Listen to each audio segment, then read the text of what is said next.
अस्सलाम वालेकुम। मैं शाहिद हुसैन हूँ। शाहिद सकलैन साहब मेरे साथ मौजूद हैं। शाहिद साहब, आपका बहुत शुक्रिया, आपको मैंने थोड़ा लेट ज़हमत दी। बड़ा अहम केस है, सारा इनाम कत्ल केस। अयाज़ अमीर साहब गिरफ्तार हैं, उनकी अहलिया ने ज़मानत हासिल कर ली है और उसके बाद फिर मुल्ज़िम जो मरकज़ी मुल्ज़िम है उसका रिमांड भी ले लिया गया है। अदालत में जो कुछ हुआ, बहुत सारे लोगों ने, दोस्तों ने रिपोर्ट भी किया। मुख्तसर अदालत की कार्रवाई, चूँकि आप वहाँ कोर्ट रूम में मौजूद भी थे, और उसके बाद फिर बैकग्राउंड पे क्या चल रहा है? क्यों कत्ल हुआ? लड़की के खानदान वाले कहाँ पहुँचे? क्या बॉडी वसूल करेंगे? मज़ीद क्या कार्रवाई चाहते हैं? पुलिस की इन्वेस्टिगेशन कहाँ तक पहुँची? और पसपर्दा जो शवाहिद थे अब सामने आना शुरू हुए हैं, तो क्या-क्या चीज़ें अब तक सामने आ चुकी हैं? बिस्मिल्लाहिर्रहमानिर्रहीम। अस्सलाम वालेकुम शाहिद भाई, आपको और आपके व्यूवर्स को। आपको पता है कि आज जो है वो एयाज अमीर और उनके बेटे शाहनवाज अमीर की जो है वो अदालत में पेशी थी। आप कोर्ट्स को मुझसे बेहतर समझते हैं। कोर्ट हम लोग से, वो आपको पता है, हमारी जब पेशियाँ होती हैं तो हमें ये नहीं पता होता कि किस वक्त पेश किया जाएगा, क्योंकि ये जो हाई प्रोफाइल केसेस होते हैं, पुलिस की भी कोशिश होती है कि वो इनकी जो पेशी का टाइम होता है वो नहीं बताती, ताकि वो अपनी मर्जी से इनको ले आएँ और फिर उसके बाद तो उसमें आपकी और हमारी खंबा ड्यूटी लग जाती है। यानी सुबह 8 बजे से लेकर जब तक कोर्ट का टाइम खत्म नहीं होता, हमने कोर्ट में ही होना होता है। और आपको पता है कोर्ट्स में बैठने की जगह तो होती नहीं, तो खड़े ही रहना पड़ता है। तो हमारे साथ भी आज यही हुआ। आज सुबह कोई 8 बजे के बाद हम लोग कोर्ट्स पहुंच गए और हमें बताया गया कि जी तकरीबन को 11 बजे के करीब पेशी होगी। लेकिन वो 11 बजे का वक्त हमारे लिए बड़ा लंबा हो गया और आज कोर्ट में जो है वो बहुत ज़्यादा लोग थे। मीडिया तो होता है, ज़ाहिर बात है, सहाफ़ी दोस्त होते हैं, क्योंकि ये हाई प्रोफ़ाइल केस बन गया है तो फिर हर किसी की कोशिश होती है। सोशल मीडिया वाले दोस्त भी होते हैं, इन्फ्लुएंसर्स। उसके बाद आपको पता है फिर आज़मीर साहब एमएनए भी रह चुके हैं और उनके चकवाल के लोग भी आए हुए थे। चकवाल बार से बुलाए हुए थे, यहाँ के वकील भी आए हुए थे। फिर उसके बाद जो है सहाफ़ी काफ़ी तादाद में थे। तो जब पहले हमें पता चला तकरीबन कोई 12 बजे, साढ़े 12 बजे के करीब, के जी उनको जो है वो पोली क्लिनिक ले जाया गया है, क्योंकि जज साहब ने जो पिछली दफ़ा ऑर्डर किया था रिमांड वाला, उसमें उन्होंने कहा था कि जी ले जाते हुए भी और जब दोबारा अदालत में पेश करें उससे पहले दोनों का मेडिकल करवाया जाए। फिर उनका मेडिकल करवाया गया, फिर ताख़ीर हुई। तकरीबन कोई पौने 2 बजे के करीब जो है इन दोनों को अदालत में पेश किया गया, और वो भी बड़ी मुश्किल से, इसलिए कि नफ़री लगाई गई। नफ़री लगा के बाकायदा तौर पे सहाफ़ियों को भी आज धक्के दिए गए और सहाफ़ियों से गालम-गलौच भी हुई पुलिस वालों की। और सिर्फ़ मेरे ख़्याल से अदालत के अंदर कोई हम 3-4 लोग मौजूद थे।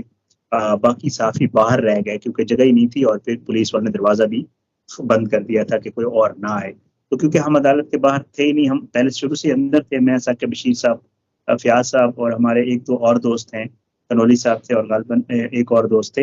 हम कोई 4-5 लोग थे जो कोर्ट के अंदर थे। तो कोर्ट के अंदर का जो माहौल है, आपको पता है, वो छोटी-सी अदालतें होती हैं, ये जो सिटी कोर्ट्स होती हैं, उसमें अच्छा खासी गर्मी हो गई थी। इस मौसम में भी, हालाँकि इस्लामाबाद में इतनी ठंड हो गई है कि अब अगर पंखा ना भी चलाएँ तो गुज़ारा होता है। एसी चल रहा था, सारे मामला। और फिर उसमें आपको पता है आज़मीर साहब जो हैं, वो खुद दलाइल देते हो। आज़मीर साहब ने आज खुद ही अपनी जो बात होती है वो खुद करते हैं कि उनकी तरफ से कोई वकील बात नहीं करता। तफ्तीशी ने सब कुछ बताया कि जी हमें इस तरह इनके 7 दिन का रिमांड चाहिए, क्योंकि जो कत्ल की साज़िश है उसमें ज़मीर शामिल है, और जो शख्स है जिसने कत्ल किया है यानी शाहनवाज़ अमीर, उससे हमने लड़की का पासपोर्ट और नकदी वगैरह और वो चीज़ें बरामद करनी है, तो हमें 7-7 दिन का रिमांड लिया जाए। तो फिर इस पे आप कार्रवाई तो आप सुन चुके होंगे सारी। तो बहरहाल ये पेशी हुई, फिर उसमें आज़मीर साहब ने अपना मौक़िफ़ बयान किया। लड़के जो शाहनवाज़ है उसकी तरफ से कोई वकील नहीं है, सरकार की तरफ से एक वकील पेश हुआ। जो लड़की के लवाहिकीन है उनमें से कोई नहीं आया और लड़की के लवाहिकीन की तरफ से कोई वकील भी पेश नहीं हुआ। तो फिर जो है जज साहब ने बहरहाल सारी मुद्दा जो आप सुन चुके होंगे मुख्तलिफ वीडियोज़ में, मैं उसको रिपीट नहीं करता। उसके बाद जी जज साहब ने जो है वो शाहनवाज़ का 3 दिन का और आज़मीर साहब का जो है वो 1 दिन का रिमांड नायत कर दिया। अब दूसरी तरफ जो है इसी वक़्त जब हम यहाँ पे थे, दूसरी तरफ दूसरी अदालत में जो है वो जो शाहनवाज़ की वालिदा हैं, वो जो है पेश हुई अदालत में अपनी प्रोटेक्टिव बेल के लिए। और उन्होंने जो बयान दिया वो जो है वो सबसे हट के है।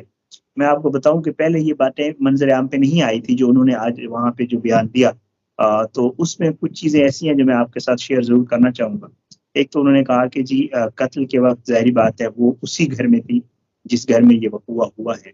तो उन्होंने ये बताया कि जी रात को तकरीबन साढ़े 12 बजे के करीब मेरे बेटे ने, क्योंकि ये सारा आ चुकी थी और जो शाहनवाज़ और सारा है वो एक ही बेडरूम में थे, ज़ाहिर बात।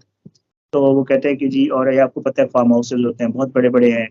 फार्म हाउसेज़ तकरीबन कम से कम 35-33 कनाल का होता है और बड़ा जो है वो 90 कनाल का भी, तो बहुत बड़े-बड़े फार्म हाउसेज़ हैं इस्लामाबाद में। तो वहाँ पे वो कहती हैं कि जी मुझे रात को ना मेरे बेटे ने कुछ 12:30 बजे के करीब मैसेज किया कि मुझे कहा कि आप ना सारा के फैमिली से रुखसती की बात करें। एक चीज़ मैं आपको बता दूँ, मैंने अपनी वीडियोज़ में इसलिए बताई थी कि लोगों को ये पता नहीं था कि सारा की रुखसती नहीं हुई थी। सारा का निकाह ज़रूर हुआ हुआ था, बट ये है कि इन्होंने मेरी कल सारा के कुछ दोस्तों से अबू धाबी में बात हुई थी, मैंने उसके ऊपर वीडियो भी की है। उसमें उन्होंने मुझे बताया था कि सारा ने रिसेप्शन देना था दिसंबर में। तो फिर वो जो वालिदा है शाहनवाज़ की, उसने भी आज अदालत में मेरी बात की तस्दीक कर दी। उसने कहा जी कि इसने मुझे रात को मैसेज किया कि जी आप इसके वालिदैन से बात करें कि रुखसती कर दें। तो कहती है कि मैंने मैसेज पढ़ा, मैंने कहा अच्छा जी नॉर्मल सी बात है, सुबह उठ के तो इस पे बात कर लेंगे। तो कहते हैं सो गई। जब मैं सुबह उठी तो मैं किचन में थी, तकरीबन कोई अराउंड आई थिंक 9:15 बजे के आस-पास वो बताती कि जी 9:15 बजे के करीब जो है वो मुझे मैसेज आया शाहनवाज़ का कि इस तरह हमारी लड़ाई हुई है और मसला जो है वो बढ़ गया है और मतलब मुझसे कत्ल हो गई। तो कहती है मैं भागी हुई गई और मैं वहाँ जब पहुँची तो सारा की डेथ हो चुकी थी। फिर उसके बाद बताती है कि मैंने रियाज़ मीर को बताया और रियाज़ मीर ने जो है पुलिस को फ़ोन किया, पुलिस को इन्फॉर्म किया और फिर उसके बाद पुलिस आई। तो ये सारा मुद्दा है। तो उस खातून ने ये मौक़िफ़ अपनाया कि जी ज़ाहिर बात है, मैं इसमें कोई डायरेक्टली इन्वॉल्व तो हूँ नहीं, मुझे वैसे ही मुलविस करने की कोशिश की जा रही है और वो भी सारा के वो लवाहिकीन कर रहे हैं जो उनके चचा वग़ैरह हैं। तो फिर उन्होंने ये बताया कि जी इस्तदा की अदालत से कि जी मुझे प्रोटेक्टिव बेल दी जाए, मैं शामिल तफ्तीश भी होंगी, कोई मसला नहीं है। तो उसके ऊपर अदालत ने जो है उनकी जो है वो 3 दिन की प्रोटेक्टिव बेल जो है वो मंज़ूर की है। लेकिन शायद भी ये वो चीज़ें हैं जो मतलब हैरानकुन तौर पर नई चीज़ें हैं जो सामने आई हैं, क्योंकि रियाज़ मीर साहब की जो है अलहदगी हो चुकी है इस खातून से 25 साल पहले। तो और ये लोग अलग से रह रहे थे। शाहनवाज़ जो है वो इस इनके पास आके रहता था, जब इस्लामाबाद आता था। लेकिन अनफॉर्च्यूनेटली जो है वो कहा यही जा रहा है कि अगर टाइम पे पता चल जाता तो शायद सारा की ज़िंदगी बच सकती थी। लेकिन वही किया गया। ज़ाहिर है किसी को इन्फॉर्म नहीं किया गया। जब पता चला तो बहुत देर हो चुकी थी। शायद भाई सारा के लवाए जी। एक चीज़ बताएँ कि जिस तरह ये जो खातून का आप समीना का स्टेटमेंट बता रहे हैं जिसमें उसका तो जो बात है जो मुझे अब तक समझ आई है कि ये एतराफ़ जुर्म भी है शाहनवाज़ की तरफ से कि मुझसे कत्ल हो गया है। तो ये बात इसका मतलब ये है कि वो उसको भी पता है, अयाज़ साहब को पता है कि और ये कत्ल से यानी कि ये मुकर नहीं सकते कि कत्ल शाहनवाज़ ने नहीं किया। ये बात ठीक है, मैं ठीक समझ रहा हूँ? जी, जी, शायद भी असल में पता है मामला यही है, जैसे आपको पता है ना कि आप तो ये कोर्स वगैरह करते हैं, जब मुल्ज़िम जो है वो गिरफ्तार होता है जाए वक़ूआ से और उससे आला कत्ल भी बरामद हो जाता है और डेड बॉडी भी वहीं से रिकवर होती है और मुल्ज़िम डेड बॉडी के साथ मौजूद होता है।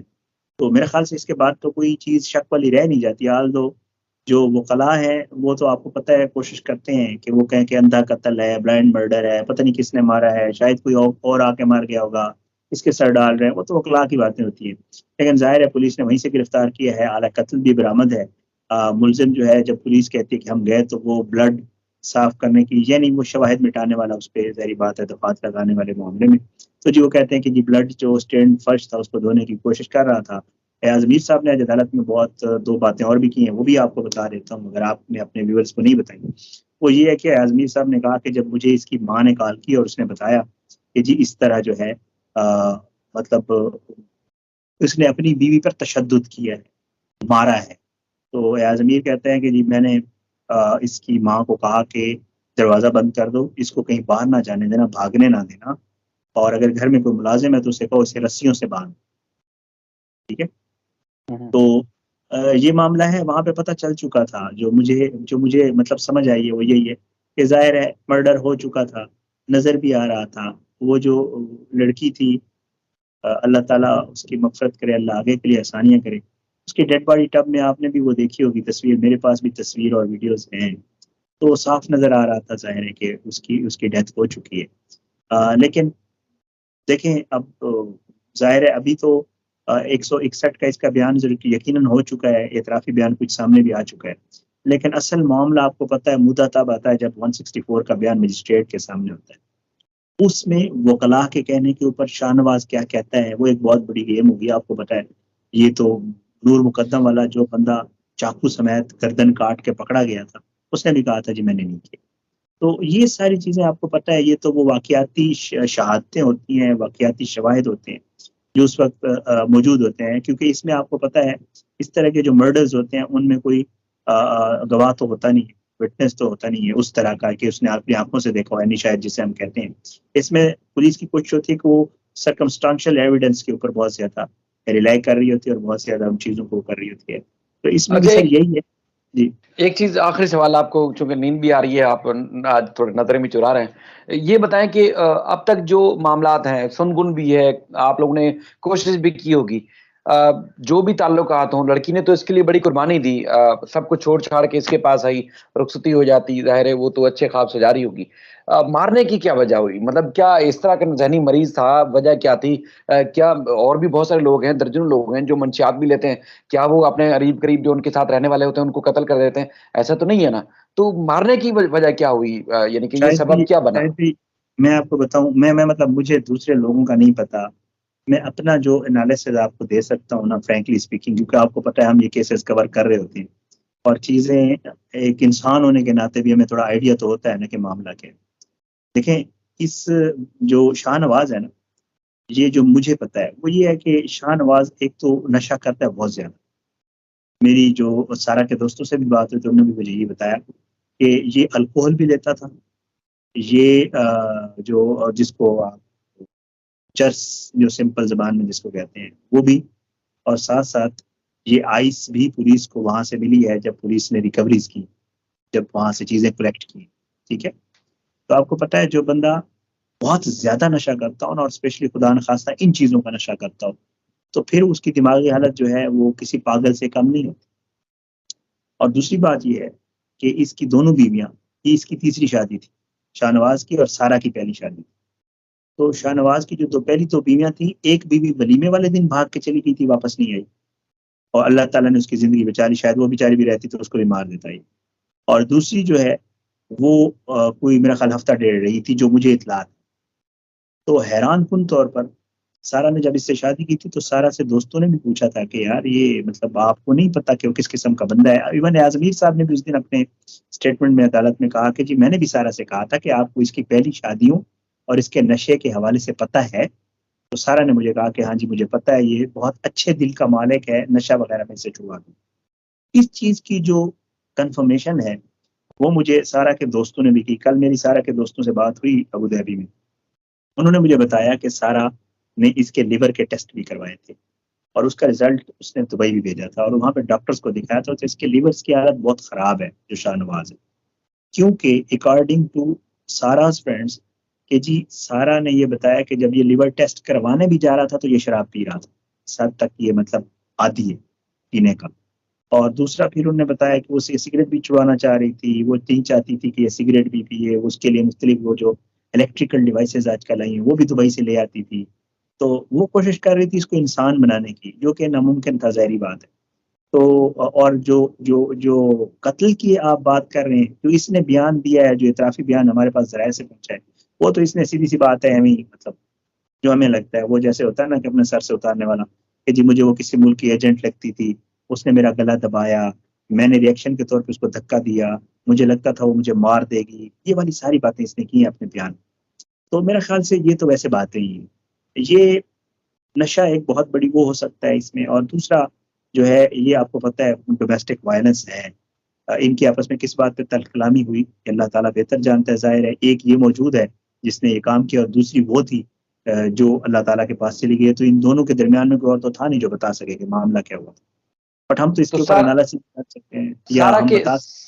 सारा के खानदान के लोग मुल्क से बाहर थे, वो आए, बॉडी कौन वसूल करेगा, तदफीन के लिए क्या इंतजाम कर रहे हैं, कुछ इस तरह के बारे में पता चल सका? सारा के रिलेटिव्स यहाँ पे हैं, उनके दो अंकल्स हैं यहाँ पे, और उनके एक अंकल की तरफ से जो बकायदा आजमीर साहब को नॉमिनेट किया गया वो उनके अंकल्स की तरफ से किया गया। वो पाकिस्तान में मौजूद हैं, लेकिन सारा की बॉडी आज भी पोली क्लिनिक अस्पताल में पड़ी हुई है। सारा के वालिद के हवाले से है कि शायद वो पहुंच चुके हैं पाकिस्तान। तो डेड बॉडी वही रिसीव करेंगे और उसके बाद जाहिर बात है तदफीन होगी। तो उसके जो बाकी जो उसके मतलब फैमिली है सारा की, वो कनाडा में है। शायद वालदा पहले पाकिस्तान में थी, अब शायद वो भी कनाडा में। तो उनमें से वालिद कह रहे हैं कि जी पाकिस्तान पहुंच गए और वही इनकी डेड बॉडी रिसीव करेंगे। और अगर केस को भी आगे चलाना होगा, क्योंकि आज तक सारा की तरफ से कोई वकील पेश नहीं हुआ और शाहनवाज का भी कोई वकील नहीं है आज तक, इस वक्त तक। तो बहरहाल उसकी मेन वजह भी ये बताई गई है कि आजमीर साहब ने जो है वो मना किया है फैमिली में कि कोई भी इसको फेवर नहीं करेगा, ना मैं करूंगा ना कोई करेगा, और मेरी तरफ से कोई वकील या कोई सीन नहीं। तो अमीर शाहनवाज का कोई वकील नहीं है, सारा की तरफ से भी कोई वकील या कोई लवाहकीन में से अदालत में नहीं आया। आपको पता है जो लॉ ऑफिसर्स होते हैं वो गवर्नमेंट की तरफ से पेश हुआ और उसने जो है अपना मुद्दा जो बयान करते होते हैं, ज़ाहिर बात है जो एक FIR करती है उसके मुताबिक। बाकी सर इसमें अभी तक कोई डेवलपमेंट नहीं है इस केस में। चलें, आपका शायद भी बहुत शुक्रिया। चूँकि इस तरह भी चीज़ सामने आई है कि बड़े इज़्ज़त एहतराम भी करता रहा। जब मुल्ज़िम को लाया गया था अदालत के अंदर तो वो आगे चल रहा था, उसको पता चला जब बाद में एहसास हुआ कि वालिद पीछे हैं, तो उनके लिए एहतरामन रुक गया, उसके बाद फिर आगे बढ़ने की कोशिश की। तो बहरहाल मामला ये है कि इंसाफ पर मबनी फैसला होना चाहिए। जो भी इसमें मुलव्विस है कोई और भी तो उसको भी कानून के मुताबिक सज़ा मिलनी चाहिए और जिस तरह हाँ, का इसने बिल्कुल। संगीन जुर्म किया है, आपको पता है कि सिर्फ़ ये पाकिस्तान की हद तक ये चीज़ें रिपोर्ट नहीं होती, दुनिया भर में बदनामी होती है पाकिस्तान की ऐसे दरिंदों की वजह से। तो एक निहत्ती लड़की जिसने अपने सुहाने ख्वाब सजाए थे उसको और उसके खानदान को ज़रूर इंसाफ मिलना चाहिए और आपका बहुत हाँ, शुक्रिया आपने हमें भी अपडेट किया और इंशाल्लाह उम्मीद है आप प्रॉपर जैसे दूसरे केसेज़ को रिपोर्ट करने के लिए अदालत जाते थे। आप इंशाल्लाह। इसी तरह अपडेट करते रहेंगे। अपना ख्याल रखिएगा। अल्लाह हाफ़िज़।